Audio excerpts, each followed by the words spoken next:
Morning, folks. Welcome to the Joey Show. I'm Joey Avery. Boy, do we have a very special episode for you today.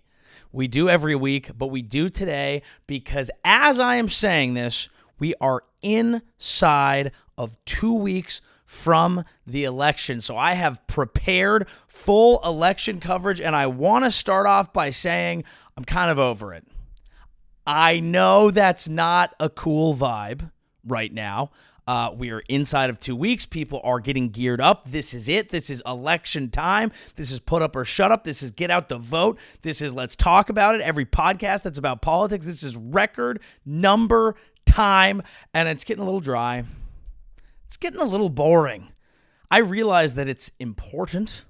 I realize that it matters. But is it okay to say I've had about enough? You can go and have an important meal that is important, that you eat the right things to fuel your body in the correct way, and you can also say, yuck, that's about enough of that. I'm sick of it. I don't want to hear more about or from or having to do with either one of these people. Now, get out and vote. Obviously, that's important. Pay attention to your local elections and all that shit. Who gives a fuck? Just like and subscribe to the channel. I think that's where we're at. I think that's what really matters now. People talk about casting a vote. I think about casting a like, casting a comment, casting a subscription, a review on Spotify. That's actually what this entire episode is going to be about. The importance of rating your local farm-to-table mom and pop podcast. Okay? That's what it's really about. What really matters more in the grand scheme of things? Now, sure, you could have a family, have kids, leave a legacy, but if you don't have a flagship long-form YouTube property to your name, dare I ask, what is it all even for at this point? That's where we really are. These are the things that matter. Your family doesn't matter. Your job doesn't matter. What matters is the fact that whether you're me sitting here doing this or you sitting there listening to this, there's like 1% of you that's like, I'm pretty sure I could do a pod. I'm pretty sure I could do a pod. And you're right. And you're absolutely right. It's not that difficult. Sure, I plan for these. I prepare a lot of things. I have prepared on that laptop that is inconveniently sitting down there because this is how I produce the show, a slew of hot, interesting election coverage. And I don't want to do it yet because I'm a little over it right now. I don't know what, that's just a personal thing. Okay, yes, Donald Trump said Arnold Palmer has a huge hog. And I refuse to say it, but when he took showers with the other pros, they came out of there, they said, oh my God. That's unbelievable. I had to say it. And he went and served fries at McDonald's. Yes, Kamala Harris is on the campaign trail with Liz Cheney for some reason that not everyone is fully aware of. We can talk about all that. We're going to. We got a whole Elon Musk portion. We've even dove into some conservative media, this late night show called GUTFELD. We can talk about all of that. I don't really feel like it yet. I don't feel like it. I was walking around yesterday in New York. It's the concrete jungle where dreams are made of. And I was walking around and I was thinking about what I wanted to talk about on this podcast. I was on my way to have what I always have, which is a genuinely enjoyable but also slightly stressful haircut because my man has English deeply as a second language. I want to say Ukraine. I want to say Albania. So I know these are different places. I don't know where he's from because I asked. I forgot. I can't ask again. He remembers I'm from California. I can't remember he's from a war-torn country that, serves mainly turnips for dinner. That is wrong of me, and I wouldn't do that. And he's lovely. And became very clear to me yesterday that he does have a gambling addiction because he kept asking me about sports betting. And he's like, decent way to make money, huh? And I was like, no, it's just a horrible way to make money. You don't make money. You have a little fun and you lose money. That's why we gamble. That's why this episode's sponsored by nobody, because if you bet with us, you'll lose money. I want to say this now because I'll eventually see I'm playing with my hair right now. He cut it shorter than I wanted, but it's kind of fun now. I have some lift. I'm back to the mohawk days. He kept asking about, he was like, but you could really get on there and make some money, right? And then finally we get to the end and I kept saying, no. And I do want to be clear. The second a gambling service does offer me money, I will take it and explain what a great way to make money a gambling website is. And you can use this clip, and I will say that was AI, and then I will copyright strike you and demand more money from that gambling website, because now I'll be like, you see, they turned up the fucking heat on me. The internet's turning on me. I need double. And we'll have it'll be a nice little game we'll play. But I was explaining to him that gambling is not a good way to make money, and he kept asking me about it. And finally, he divulged to me that he used to go and play. He goes, you could play the horses at Yankee Stadium. I said, I didn't know that they had a racetrack there. And he said, well, no, they just had one of those like slot machine games. And he was like, I used to go there every day. And I was like, okay. And he's like, yeah, one day I went and I took my $300 and I play, and I lose my $300. And then I went and I took out 200 more, and then I got angry, and then I played, and then I ended up winning $2,000, but I was actually there for 13 hours, and I looked up and I saw these cameras looking at me, and I was like, damn, they're all looking at me, and I realized I wasn't happy, and I was like, hey, maybe don't use FanDuel, fuckface. I don't think sports betting is for you. All right?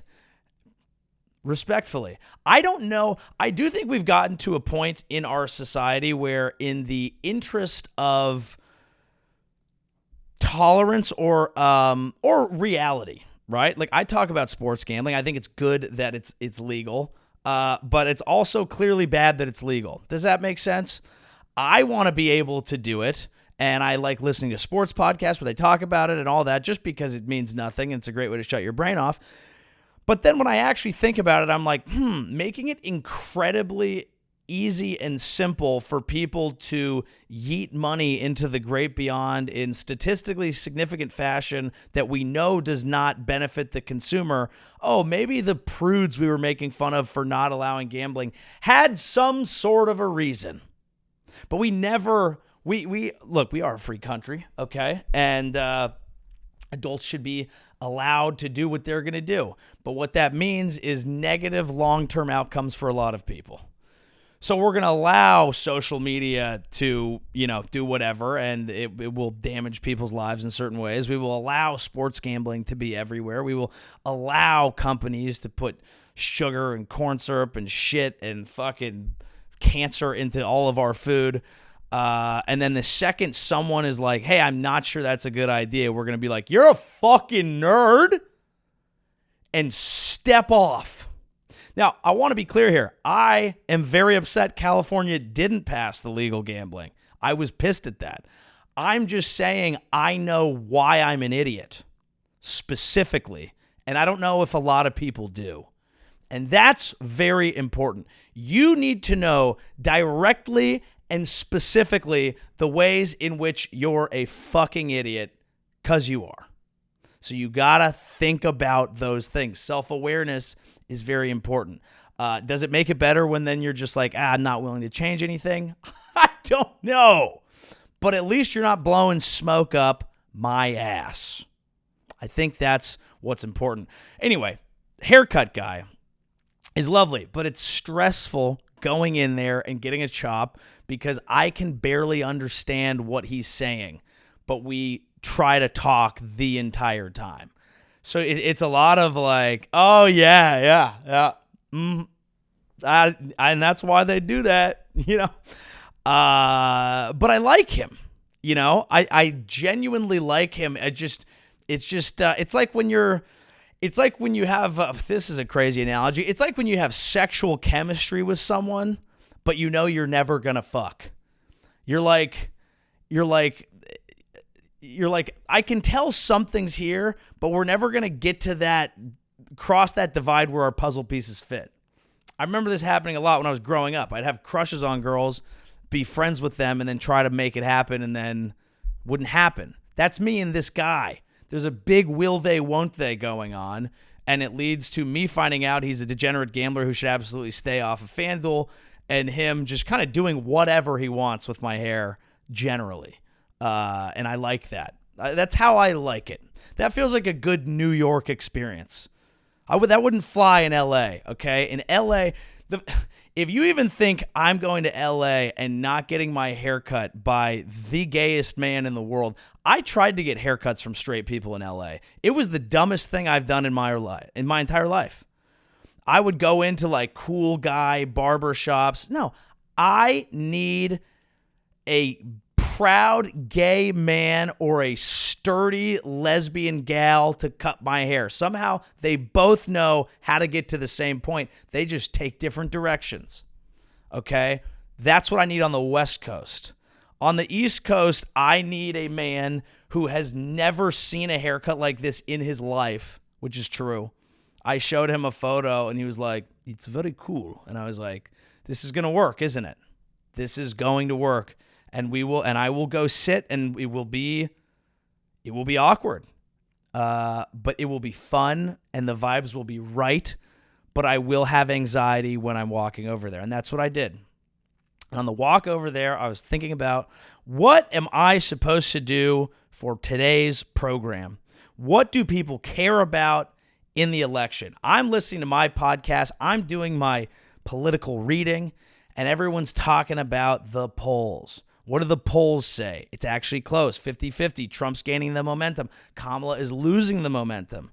There is Polymark, whatever. Some betting website has tilted crazy towards Trump. He's at 63% chance of winning. All this shit. Elon Musk is pumping it out there. Everyone's going, well, money is a better way to prove who's going to win than polls because people actually have money in the game. You, my friend, if you think that, are a fucking dolt, and you don't hang out with sports gamblers.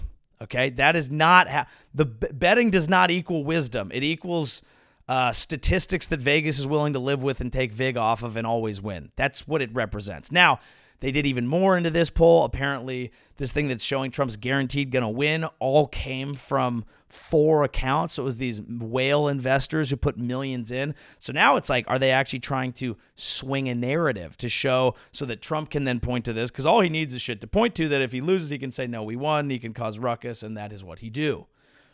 Anyway, the point is, I was paying attention to all that and realizing I don't care right now. I don't.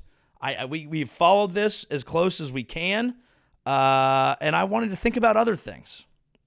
I was thinking about, and it's funny because when I think about what I want to do for this show, or even what I want to write for on stage, I always think from like a almost like very serious and sad and searching perspective. I'm like, what does it all fucking mean, dude?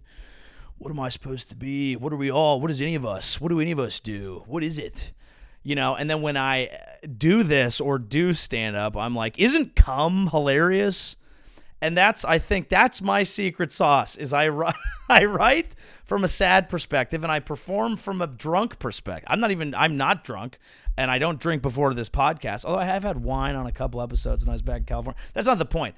My entire vibe is guy who's drunk at a bar, right? Which is probably why I like doing that. Guy who's like, oh yeah, what do you think about that? That's what I think about. Yeah, I'll say it.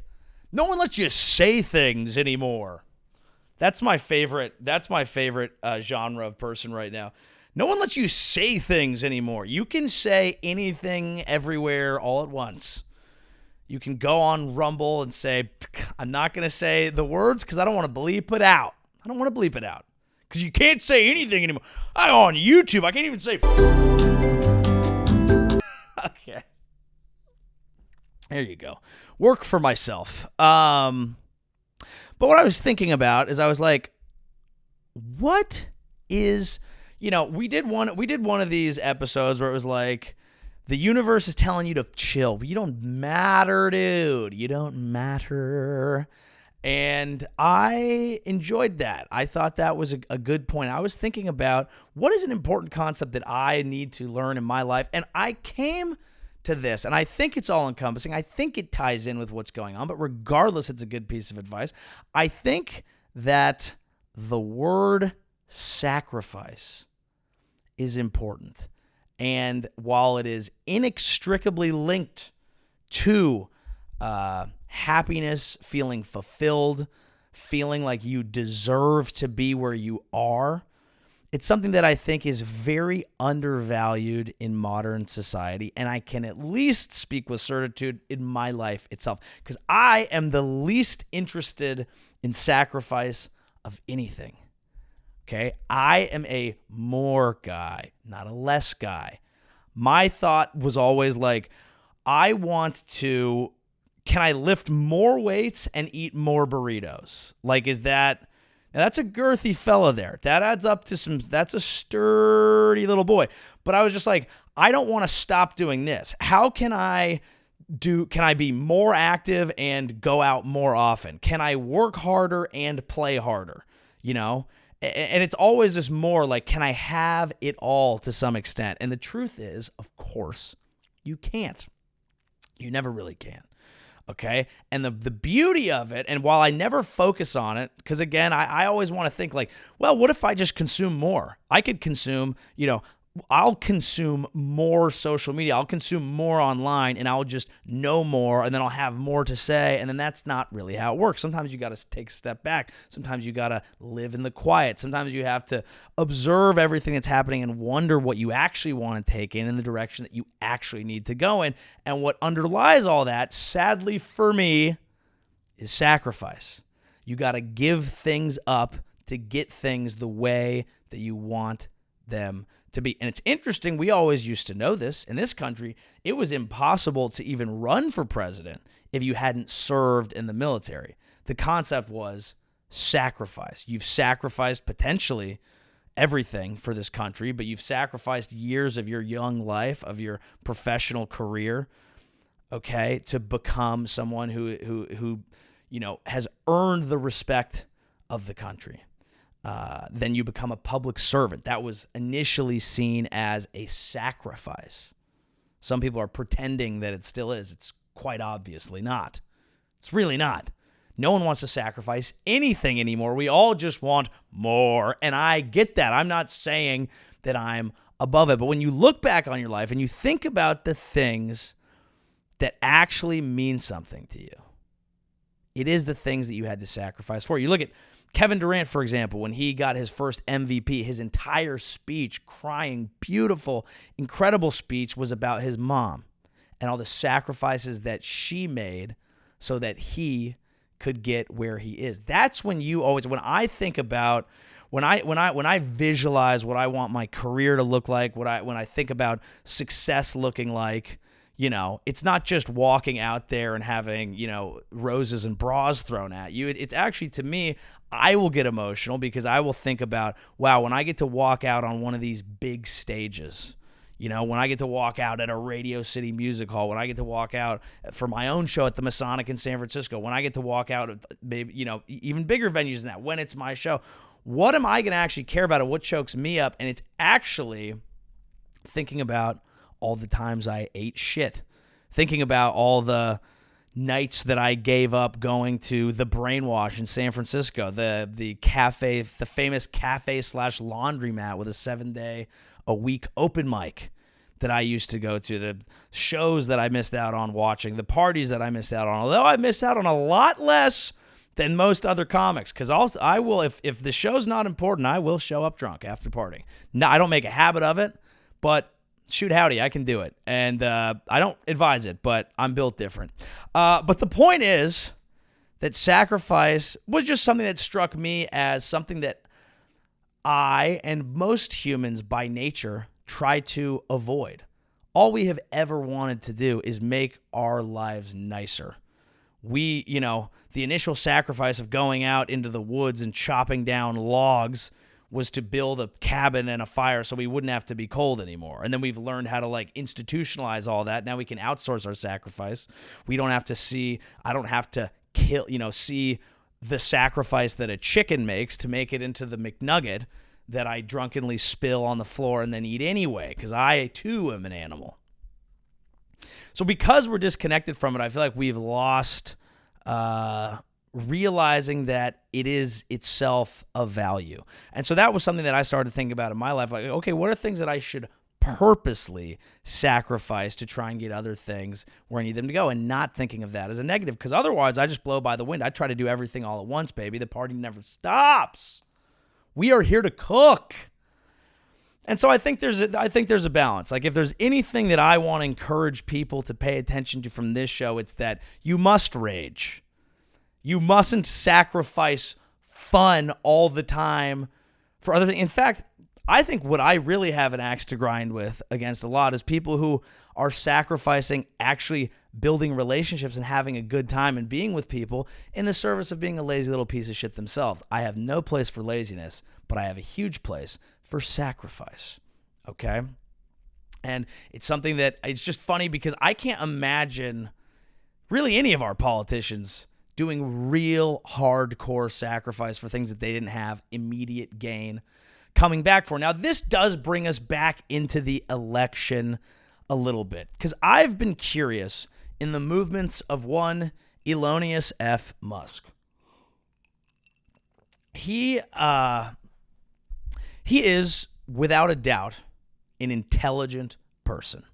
Whether or not you want to give him credit for all of the businesses that he has started, some people say, okay, he's obviously very smart. PayPal, he got a lot of money, and he has had the vision to build these large companies, but these companies have actually been built off of government subsidies and the hard work of engineers doing the real nitty-gritty product development that he is not really as day-to-day involved with.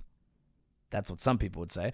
But that doesn't mean he's not smart. I mean, these companies came out of him, having an idea to do it. And I have always, appreciated it. You watch the SpaceX launch where they brought the frickin' rocket back in, first ever reusable relanded rocket. These are amazing things. These are positive things for humanity.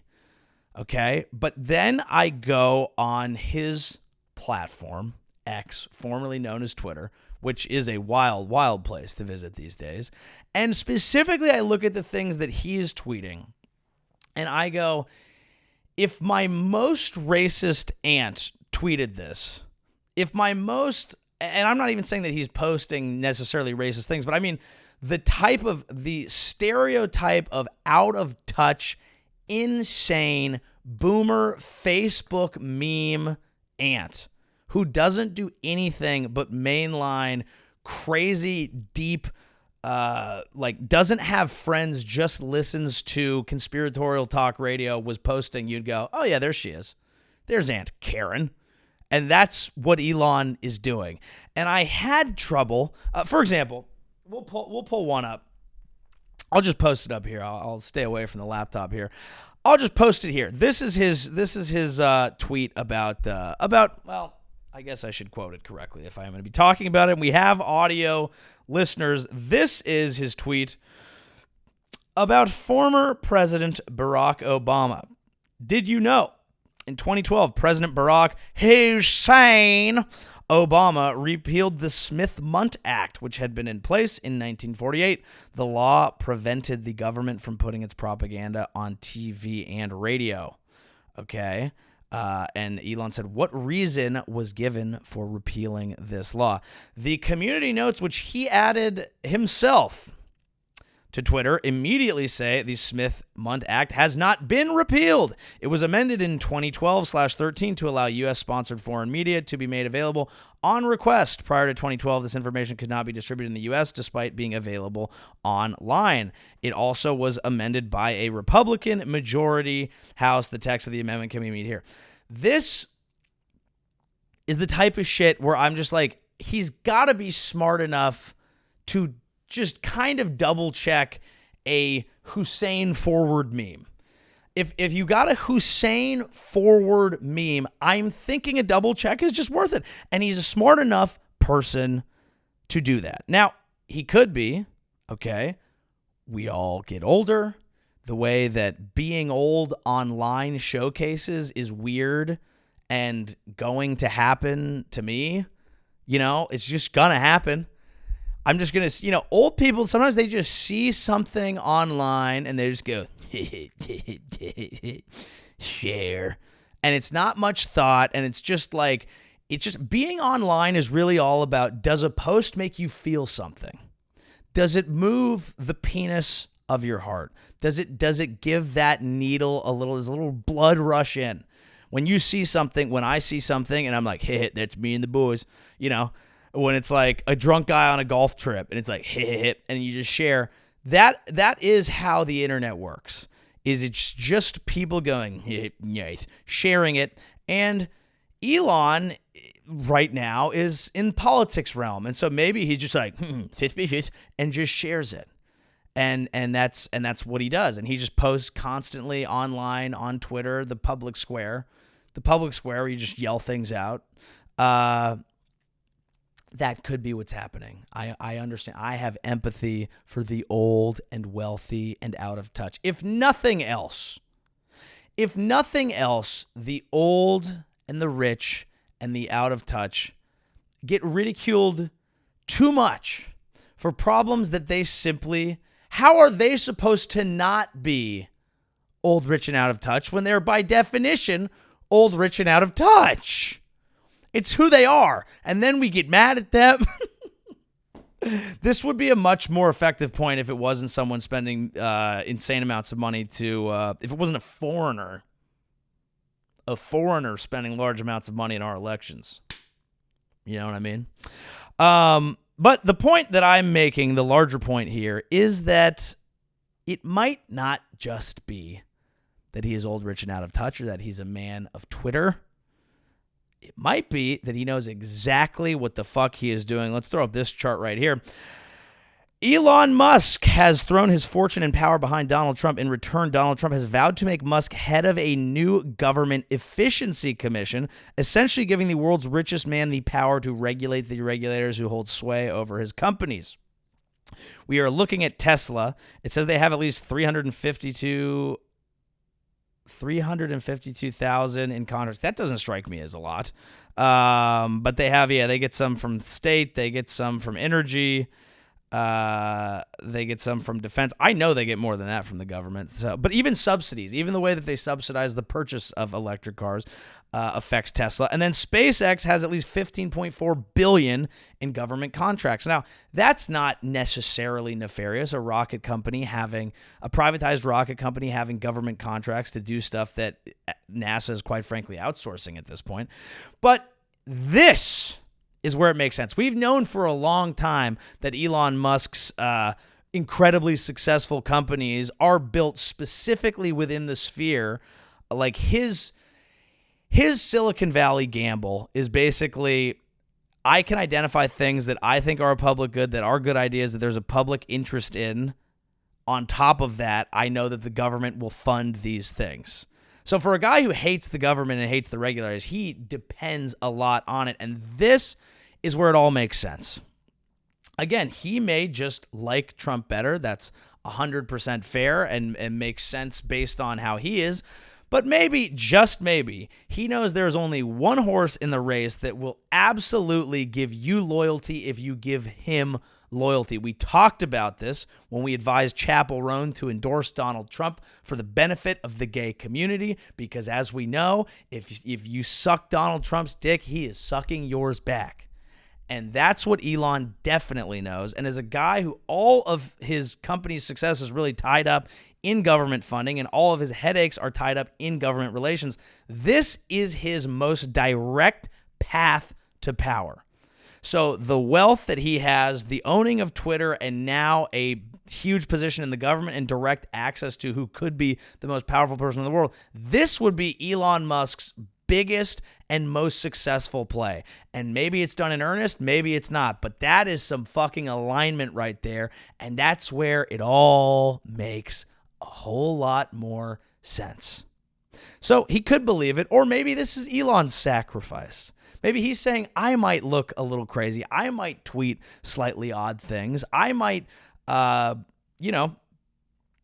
say things that could potentially end up being embarrassing, start assisting in lies about the election being stolen, doing everything that Trump wants, because if that, then I will become the most powerful person in the world. And the funny thing is, the whole time, his gamble and his argument is we have to fight the real power. We have to fight the shadowy billionaires behind the Democrats. We have to fight all of that because I want to do that.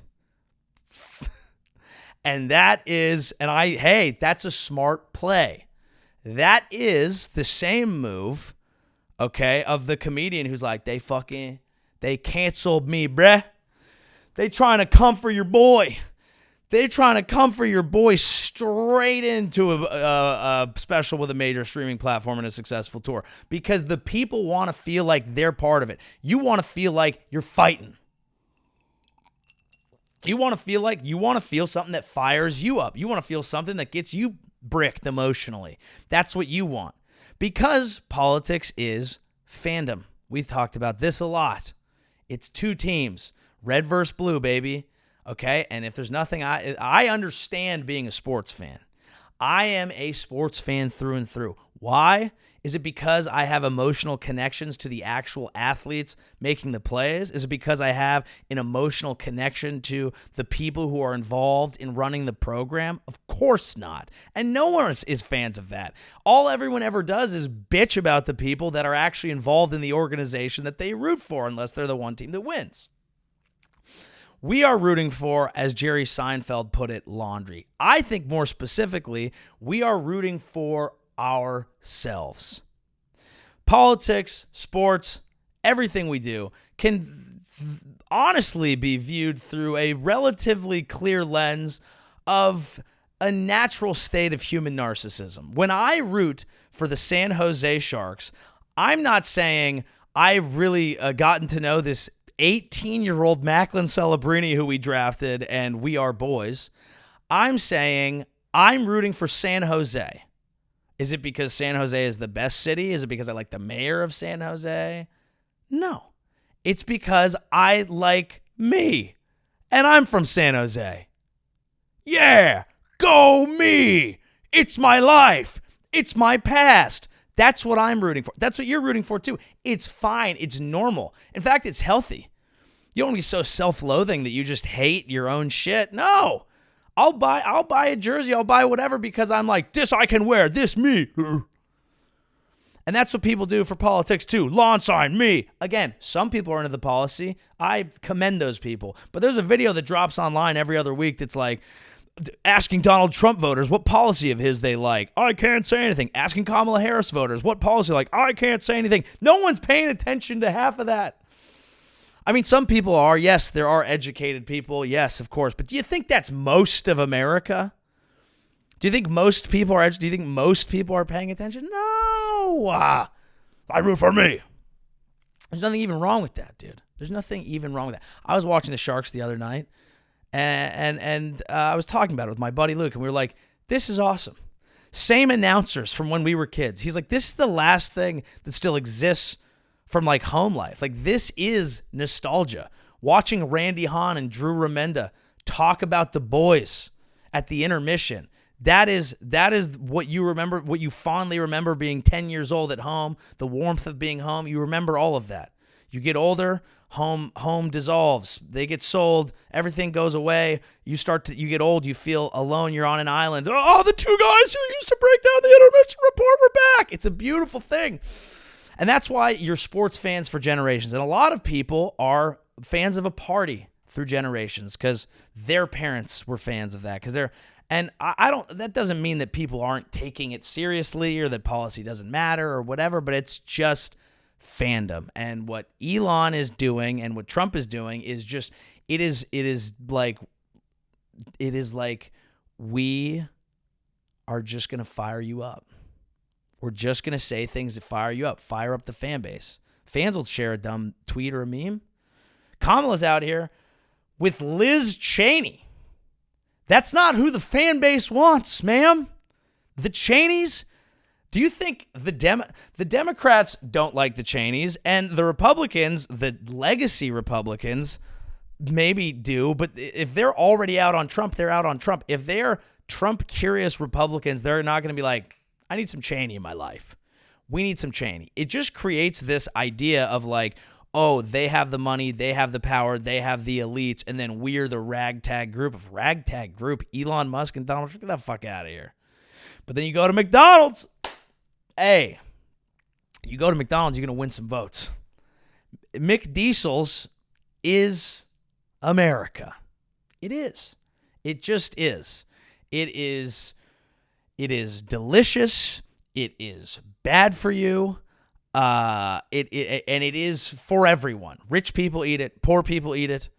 Too much, probably, because it's their only option. It's cheaper than it should be. It's worse for you than it should be, but goddamn if it isn't delicious. It is America because it gives the people what they want now, even if what they will get later is certain doom and demise. But let's not get into the... When I give you a quarter pounder, are you reading the items or are you going, you're pretty good. You're pretty good. That's what I do. Okay? I'm not being a fucking elitist right now. I'm telling you the goddamn truth. McDonald's rips, but it will be bad for you. I have McDonald's in Canada, because at least in Canada, they're not allowed to give you cancer quickly. It's like a slower cancer, which is one of the things I admire about Canada, is they're like, yeah, fine. Bad stuff will happen, but maybe later, and I think that's a nice way to approach things. But anyway, that's my entire theory of life and everything is that we're all basically just into ourselves. We like to see ourselves reflected back to ourselves, and that's not even a bad thing. That is not a bug. It's a feature. People talk about tribalism. Oh, we're so tribal. We can't get out of that thinking. Yeah, we used to fuck with our tribe, baby. We used to fuck with the tribe. We wore the red face paint. Hoo-ha! I don't know why I went with that noise. That doesn't matter. That's not the point, guys. The point is it's okay to root for your shit. These are themes that come up in my stand-up. They'll be in my forthcoming special called I Spent a Lot of Money to Put This on YouTube. I hope you watch it. That's what it's going to be called. It's not coming anytime particularly soon, but it will be coming soon. Now, in the spirit of discussing people getting lost in their own fandom, I think as a comedian, it might be worth talking about what is funny. Should we do that? What is funny? Because, of course, you can do something funny, and some people will say it's not. A bunch of people will, blah, blah, blah. But, I mean, when you get really into the political realm of what people find funny, there's a show on Fox News called GUTFELD, hosted by Greg GUTFELD. He's got a New York Times book called The King of Late Night. Greg GUTFELD is back with a hilarious essay collection about how he destroyed the mainstream late night landscape of heavyweights and became host of the #1 late night show in all of television. With his signature wit and whip-smart humor, Greg reveals never-before-told stories of his upbringing and early career, what it's like going head-to-head with the liberal media, and what it took to flip the script on the comedy landscape. Now, I want to say one thing real quick before we play a clip from GUTFELD. I put it on, okay? I think I was in Texas, and I had nothing to do. It was like I just got in from the road, from traveling. I was tired. I had shows that night. I had a little downtime. I couldn't totally fall asleep. Boom, 1 hour. What are we going to do? Pop on the TV. I'm like, let's see what's going on cable. I'm not here that much unless I'm watching sports. Let's see what's going on cable. So I go to Fox and I see GUTFELD. It has an exclamation point, which is why I say it like that. That's how it's pronounced. And it was one of the most disorienting things that I've seen. It is a late night show built specifically for angry boomer conservative people. So I to be fair, I also find it very disorienting when I watch normal late night, which is geared towards establishment, liberal, left-wing people. None of it's good. But the right-wing reaction to the left-wing slant on a Colbert or a Kimmel is very weird. And might I just say, while John Oliver, for example, is obviously of the left, that's probably the only one you should watch because even if you disagree with it, he's clear about his perspective. It's funny. It actually gets to the point, and it actually deals in facts, not weird surface level joke writing. But that being said, that's my bias. I was more interested in how it seemed to me that he just bombs his monologue sitting down casually at a desk. And so I pulled, here's just a quick sample, a quick teaser of like what's actually going on with the king of late night. Joe dropping out of the race was the right call. Also the right call, the one she made to 1-800-CHAIRLIFT. The McDonald's Corporation says it doesn't have any evidence of Kamala ever working there, though there are rumors of her sleeping with Mayor McCheese. Girl's got to do what she's got to do. Following Trump's visit, the company says it also invited Kamala and Tim Walz to their restaurants. The only stipulation is that Walz not be allowed within 500 feet of the play place. I don't know why. Oh, thank you. A CNN investigation reports how political campaigns are exploiting elderly dementia patients to help fund their cause. Don't I know it, says one man. Saw that one coming, didn't you? Yeah. He didn't. Thank you. I guess bombing was a strong word. In fairness to him as a comedian, I would be like, if I was him, I'd be like, can we mic the crowd a little bit more? But what was the tags? What was the tag after the play place one? I didn't even totally get, but 500 feet of the play place. I don't know why. Oh, thank you. What the fuck was that? Oh, thank you. I'm not going to do the thing that everyone does where they're like, oh, he's like gay. But that was crazy. That was absolutely crazy. So I'm just fascinated by this entire ecosystem. Now, if we want to be fair here, there is a cringe bucket going around both sides here. Okay, Gutfeld, do yourself a favor and just watch an episode one time. You will be blown away, and not in a positive way. And I'm even talking about, this is not even a left or right thing. If you're a reasonable right-wing person who listens to this show, you might even be voting for Trump. As long as you don't like Gutfeld, I think we can get along.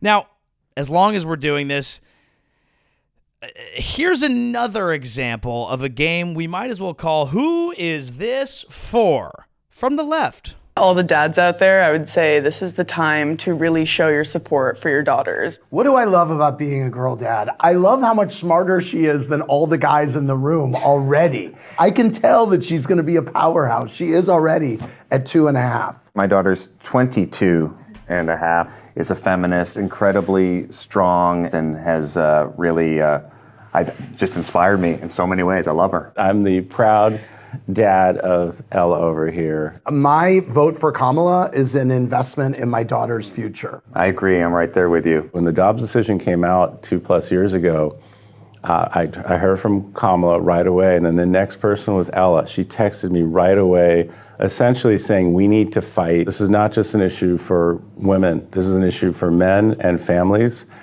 And this is one of the many, many reasons why we've got to elect Kamala as president. Never in my lifetime did I think that we would be having to fight for this and the fight for our own bodies. And I think it's really important for the men to step up and show that they actually support us and they're willing to put things on the line to help us. Nope. No. I agree with her perspective on abortion rights being an important thing for a lot of people. I do not think that is how you get there. That is not the male outreach campaign that is going to work. A guy being like, that 2-year-old, she's pretty much smarter than all of us because she's a woman. Okay? I mean, guys, that is the opposite of what's going to work. Okay? You want to get male voters. I understand this, okay? And this, I want to make a pledge to both campaigns. I know what you need. I know what you need. And guess what? I've got both. Okay? Trump campaign. What do you need? You need female support. You don't have it. You just don't have it. I do here at the Joey Show, okay? We have tens of women, at least. All right? Why? Why do you think I have women and Donald Trump doesn't? Raw sex appeal, obviously. Okay. Understanding of the issues, yeah.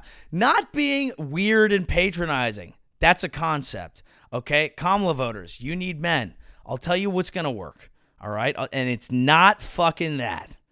It's not Doug Emhoff, okay, and Ben Stiller and Andy Cohen saying, derp, derp, derp, men are stupid, women are so much better. Who actually even believes that? Most self-respecting women don't even go that far as to be like, men are so derpy and stupid. If you think that, you are just as stupid and biased as any of the Trump voters. I hate to say it, but it's okay. So here's the deal. I'll make an offer to both campaigns because presidents are going on podcasts now, and I don't know how the fuck they skipped over this. I don't know how the fuck they skipped over the 12. Hunter Biden liked one of my posts. Can we get Joe? I'd love to have Joe. I would have Joe back on, and I would kick Kamala out to get him back only if he came on this podcast. I think we have the power to do that. So this is my offer to both campaigns. Donald Trump, you want to come on here? You want to get female support? You come on here and we're going to do a messy slut podcast. We're going to put on our PJs and we're going to do hot goss. We're going to talk about murder mysteries. We're going to talk about our crazy hookups and crushes, not in a dismissive way. Donald Trump always talks about his sexual conquest like, oh yeah, I could fuck them all. Come right up, grab them, clean in the box. Big, stinky, wet box. A big old pussy. They'd sit on my face. Some people call it a face. I call it my mouth. But they would sit there, and I would give them a pretty nice ride. I tell you what. No, Donald, we don't do that here. We're going to do a messy slut gossip where we talk about the ones that got away, who we really want, celebrity crushes, what's going on with Love is Blind. Not to be patronizing to him, but that's what we need to see out of you, Donald Trump, and I bet you could do it. And Kamala, you're going to come on here, okay? You're not going to chug a Miller Lite like you did on Stephen Colbert, okay? You're a gun gal. We are going to, and I know this sounds harsh, but the male vote, let's see where the polls go. We are going to slug an entire fifth of vodka and play Russian roulette with that gun of yours. We are going to do that. And that serves two purposes, okay? And I hope that we both get out unscathed. I will be playing too. This is not about you at all. But we need to show the Ukrainians that we mean fucking business. Russia is not afraid of us. They're not. We're being soft. We're at McDonald's. We pulled McDonald's out of Russia. They just made their own. They're making all this money. They're not afraid of us. We need to show them we're fucking men. Even our woman candidate is a fucking man. Okay? We're going to do woodworking. Okay? We're gonna do Indian slap fighting to pay homage to your heritage. Show a video of that. This is the game. A game that we're going to play. We will just a little bit of this game. Tell me, okay? Everyone always is looking for this moment where the candidate gets humanized, you know, and I don't think that's going to happen on the trail with Liz Cheney, Kamala. You come on the Joey Show, we engage in some Indian slap fighting? Well. That's your McDonald's, ma'am. These are just options for anyone. Joe Biden, okay? Joe Biden comes on. We got to prove he's young. If Joe Biden comes on, okay, we will live stream it on Twitch. We will play Fortnite, and we will hit Galaxy Gas. Galaxy Gas, I believe, is this is one of those things that's come across my desk, but I haven't been able to dig it. Galaxy Gas is nitrous. It's a large canister of it, and it's very, very poor quality. So nitrous, if you don't know already, and a shout out to the homie Mercules, by the way, who we hung out with in Vancouver. They're getting off that squad. They used to buy tanks, but they're off it. They're off it now. But they explained nitrous to me from their previous days. Okay, and they said it's very fun and it's great. And all it does is significantly degrade your brain power and completely shut down your immune system. And from some of the reports that I read about Kanye doing it, like disintegrate your bones and blah, blah, blah, blah, blah. So, but the kids like it, right? So for you, Mr. Biden, it's Galaxy Gas time. And could that be the thing that takes you out, given it shuts down your immune system? Yes. But could it be the thing that brings you back because you need to show the kids that you're not Skibbity Toilet Ohio Riz? Unless, of course, there's an amount of negatives in that makes it a good thing. And if it is a good thing, then I wish you Skibbity Ohio Toilet Riz. Northwest wished Kim Kardashian Skibbity Toilet in the form of a diamond necklace. This is what I saw. I need to pull this up. I need to make sure that the reporting is accurate if I'm going to engage in this type of reporting, because it does affect the globe. Let's see. What was that? One of these stupid fucking accounts. All right, here we are. Yes, Kim Kardashian was gifted a diamond Skibbity toilet necklace from Northwest. How does this respectfully bitch have the money to buy a diamond necklace? What's happening? This is the point of everything that I was making, earlier. This might be why we even maybe I didn't even realize it until now, and it's all coming back to me. You don't appreciate things when you didn't have to sacrifice for them. That's a diamond necklace. That's a nice diamond necklace. That's not a joke, okay? Many children gave their digits, okay? And not like in an Epstein way, like their fingers and toes, gave their digits to mine those millions of dollars of diamonds that most people would get a diamond necklace like that. It would mean a lot to them. We have a child buying a diamond necklace with a Skibbity toilet joke for mom. I'm sure it's sweet. I'm sure it's great. It's a problem, okay? Because the person who actually sacrificed is not there to appreciate. The person who was already rich just gets it, makes a joke, hands it on, we move on. This is the disconnected nature of the economy that we live in. I think it is what causes a lot of disconnect and weirdness and confusion amongst the populace, which is why I've been encouraging you to find some grounding reality sacrifice in your own life so that you can behave in ways that aren't weird and annoying and disconnected to others. We could all find some of that, because you don't want to be the rich kid eating caviar going, it's fine. It's okay. That's not who you want to be. I promise you it's not. I know some people have this vibe, this concept that the coolest thing to be, people who watch the Kardashians, quite frankly, have this idea that it's like, yeah, but I'm like a fucking... God, I'm like so tired and like I just yeah, but like this caviar, like it's not like the one from like 269 and fucking it's always like a fancy restaurant that's just a number, and it's not the one from fucking 269 in fucking Miami, and like fucking you don't want to be that person. Even if you are being that person, you're just imitating a bad thing. It's not who you are. It's not. It's some part of you. Some real part of you is always a person, is always a soul, is always connected to some real thing. And there are principles in life that will apply to all of you. So tread carefully, not paying attention to those. There's a beautiful saying in Buddhism that I think about a lot. I'm sure I'll quote it.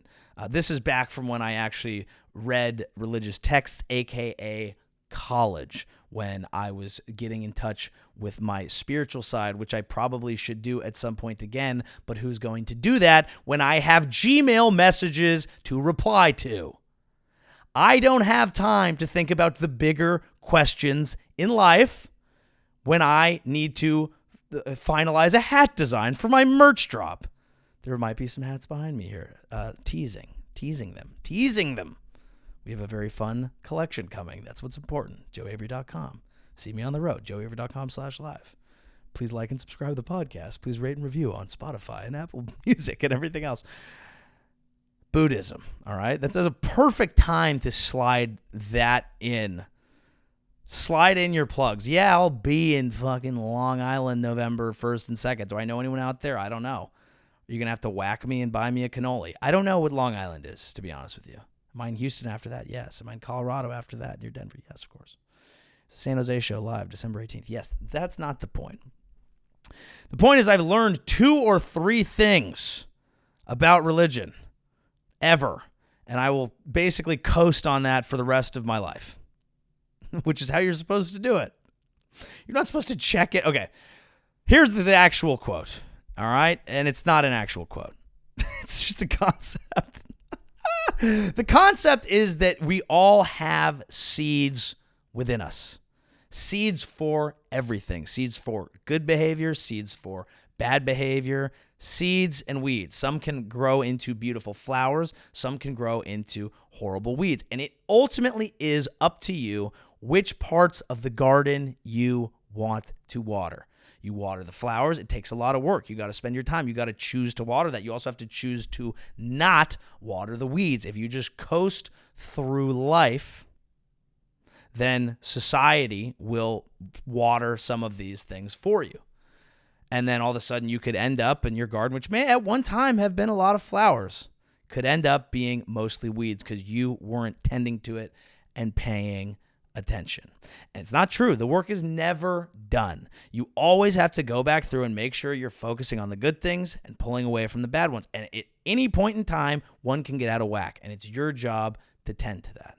Okay? And that's why I like the concept of sacrifice, because I'm really good at watering the flowers, because I know what is important and I need to do all that, but it's very easy to get complacent into letting some weeds grow.